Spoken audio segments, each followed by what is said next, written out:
Hey, what up everybody? This is Stephen Breach coming to you today. I was at work and we were pumping out a lot of meat. We were getting it done, and the game that I got to listen to on the radio today was the Dallas Cowboys against the Seattle Seahawks. And this game honestly really did surprise me. Dallas Cowboys picking up the win 30-23.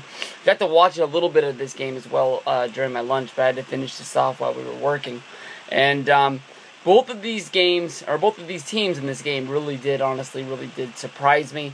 Dallas, how in the world are you 5-1? Sometimes at this time, sometimes this year when I watch this team, like last week when I watched them try to give the game away against the Houston Texans and against the 49ers, we saw them collapse as well. We saw them, spot the Rams 21 points and then come from behind in order to win that game. Here they are, Dallas Cowboys, coming back and beating the returning NFL Super Bowl champions, the Seattle Seahawks. And Seattle's sitting there 3-2. You look over at that team on the other side. I know that when the Niners were sitting there at 1-2, I was saying, hey, don't worry about it. There's a lot more football left to play. But the Seattle Seahawks have gotten beaten twice this year. And both times they've just got really exposed. We've seen teams find a blueprint in order to beat this team. Find a way to beat that defense. It just seems like you're not going to be able to do anything against it. And today, the Dallas defense honestly really just shut down the Seattle offense. Just nothing was getting started. Russell Wilson, he just seemed like he wasn't going to be able to do it. This game started off looking like Seattle just had Dallas in the palm of their hands.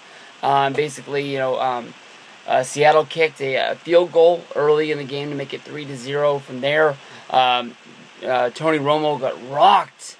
It took him a long time to scrape himself up off the turf. And once finally the punt team came out, Seattle was able to block the punt, and they were able to return the ball for a touchdown for a special team score to make the score 10-0.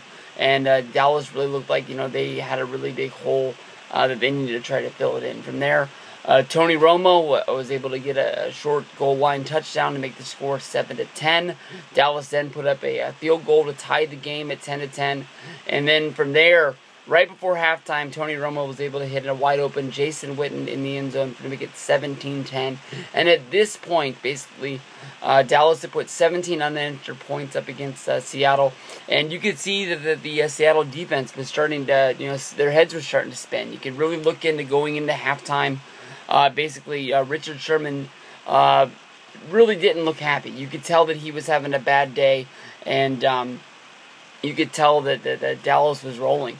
From there, Seattle was able to close the gaps, tying the game at 17. From there, again, they tied the game at 20. And then from there, it took DeMarco Murray making the score 27-23 with a 15-yard touchdown when he ran it right up the middle pretty much. And then also, Dan Bailey capped the game off with a 30-point field goal. And, man, this was a good game. This was the game of the week. It was on Fox. Tony Romo, 250 yards with 2 touchdowns. You had Russell Wilson out there.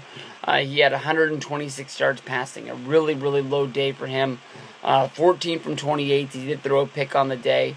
And when you look at the Cowboys' numbers, they don't really look like they're really spectacular. DeMarco Murray only had 115 yards on 29 rushes. He did have the 1 touchdown there for you there. Dez Bryant, who was running Richard Sherman all over the field, Sherman just seemed like he just wasn't on his game. Only had 4 receptions for 63 yards, no touchdowns on the day, but just put in the work. Seattle, leaves the door wide open, for the Niners. The Niners are going to be playing the Rams tomorrow on Monday night. The NFC West, really getting blown open. I think a lot of people are forgetting about Arizona sitting up on top, 4-1. The Niners can move into that second place spot with the win tomorrow, moving up to 4-2. Seattle in the bottom right now, 1-3. They should be 1-4 after tomorrow. We'll have to, this is why they play the game. But Dallas versus Seattle, hell of a game today. I hope everybody watched this one because this was a good one.